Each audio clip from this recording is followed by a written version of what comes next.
El día que conocí a Medie, un día de verano de 2007, realmente terminé hablando con una puerta. Bueno, más que hablar con una puerta, escuché los sollozos y las plegarias que venían del otro lado de esa puerta.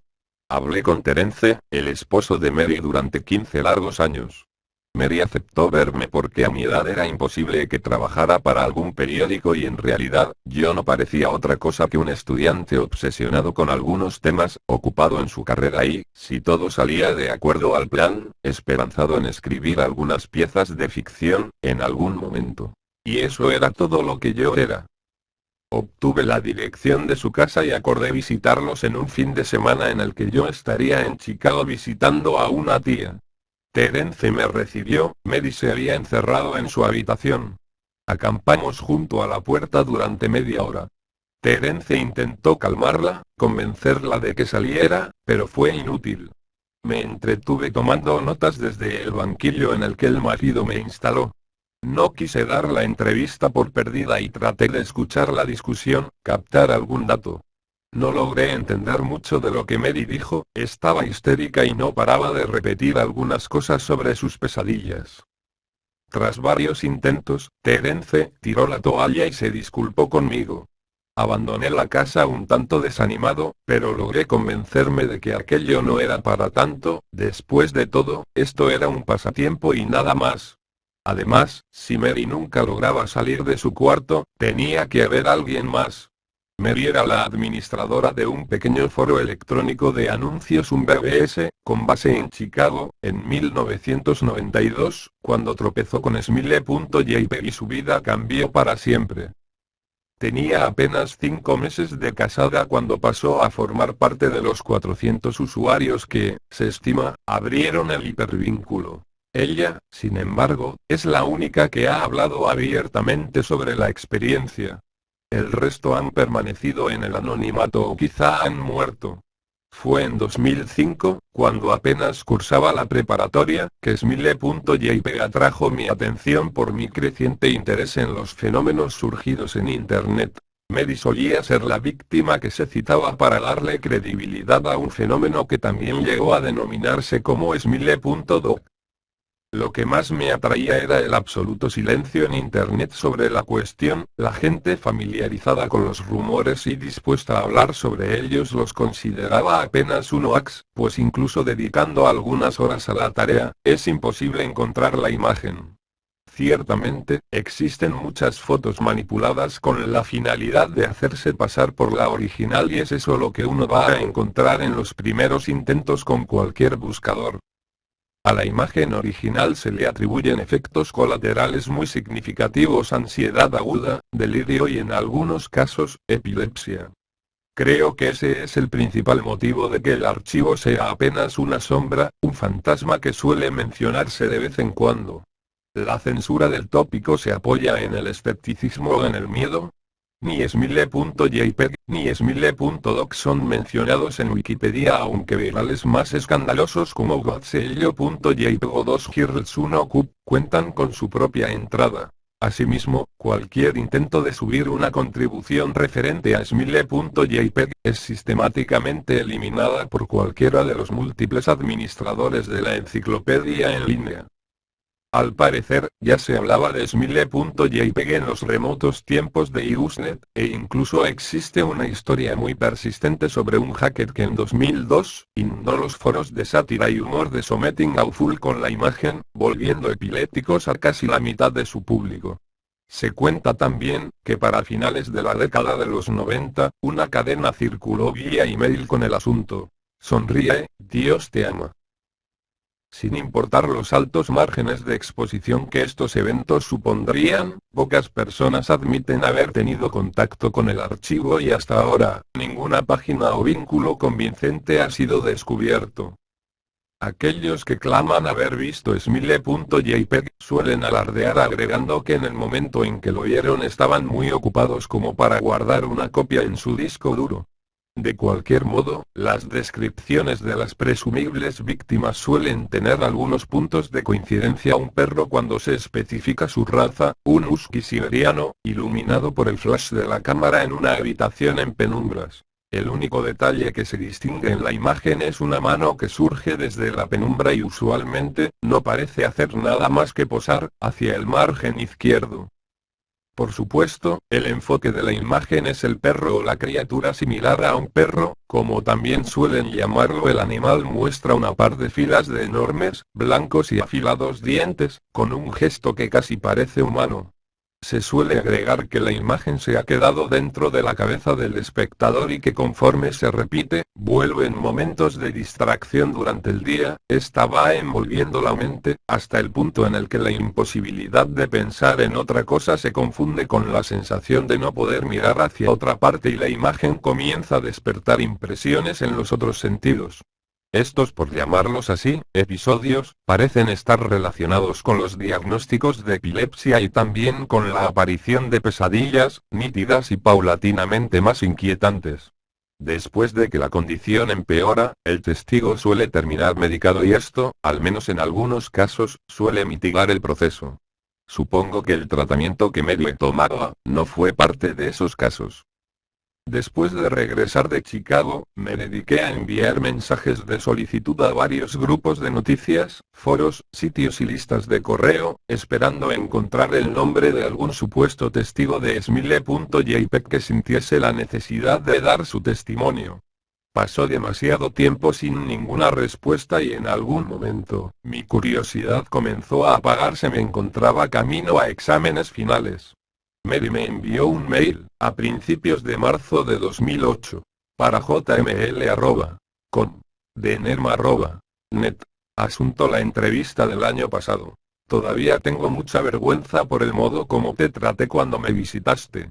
Espero comprendas que no tuviste nada que ver con esto, fue por mis problemas. Creo que hubiera podido ser más amable y espero que me perdones. Tenía mucho miedo. Me siento acosada. He vivido así durante 15 años. El perro viene a mí en mis sueños, cada noche. Sé que parece mentira, pero es cierto. Hay algo, un color, algo que hace que las pesadillas que tengo no se parezcan a ningún sueño que hubiera tenido antes. Ya no recuerdo tanto los sueños que tuve antes. En mis sueños, nunca me muevo. Nunca hablo.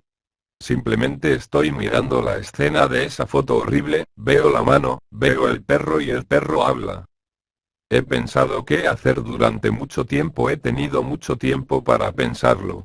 Me imagino que se lo hubiera podido enseñar a algún compañero, a algún extraño, incluso a Terence, aunque la idea no me gustara.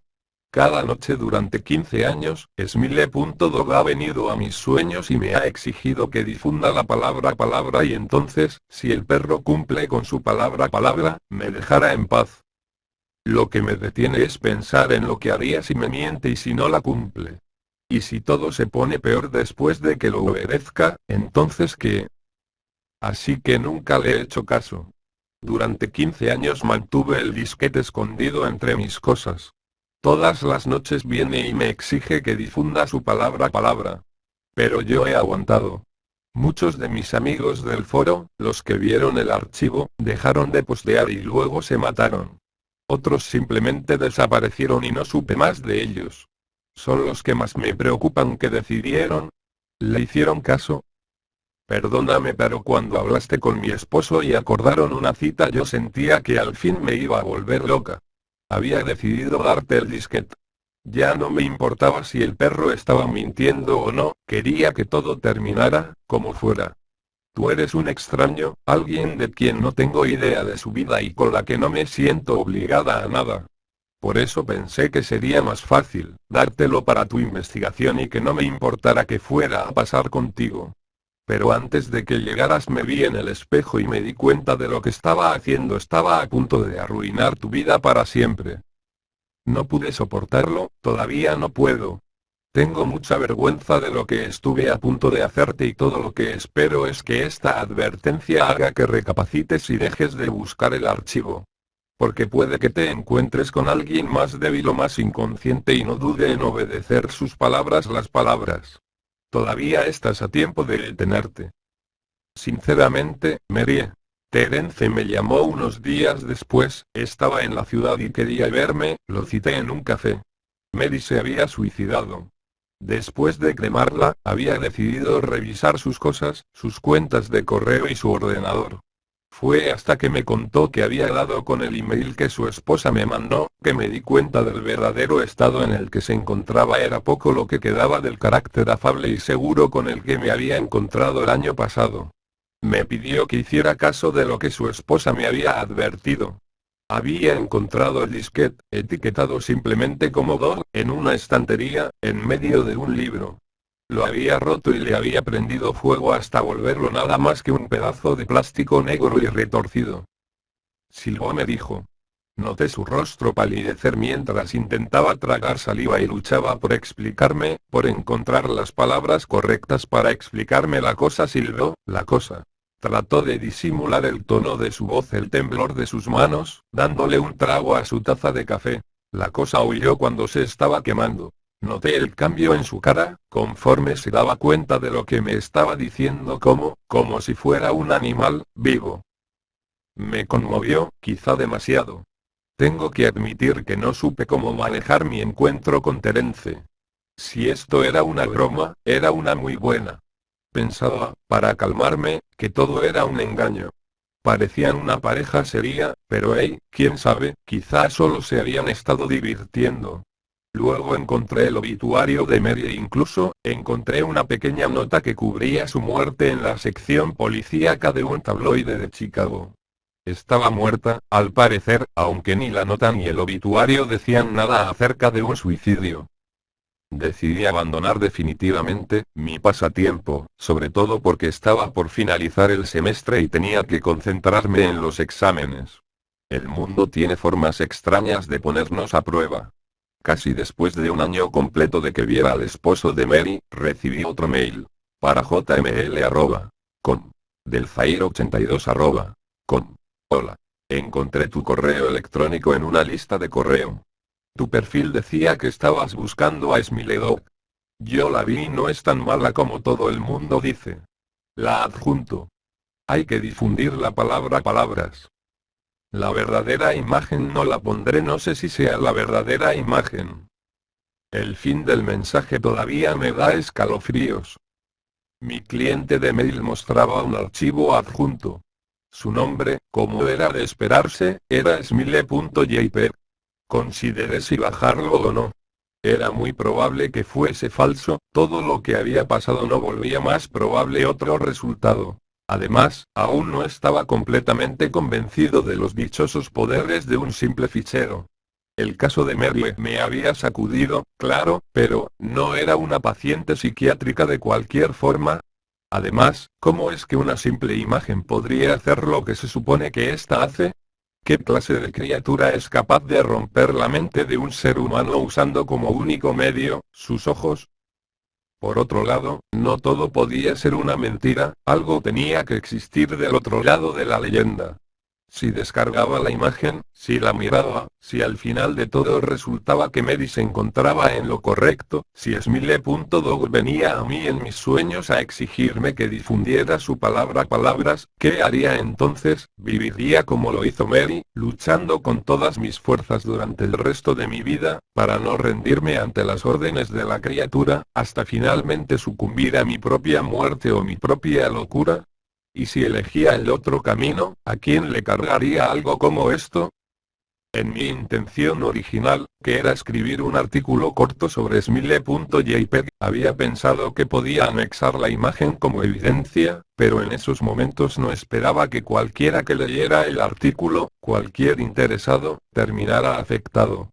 Asumiendo que el archivo adjunto en el mail fuera genuino, sería lo suficientemente malicioso como para salvarme a mí mismo de esta forma,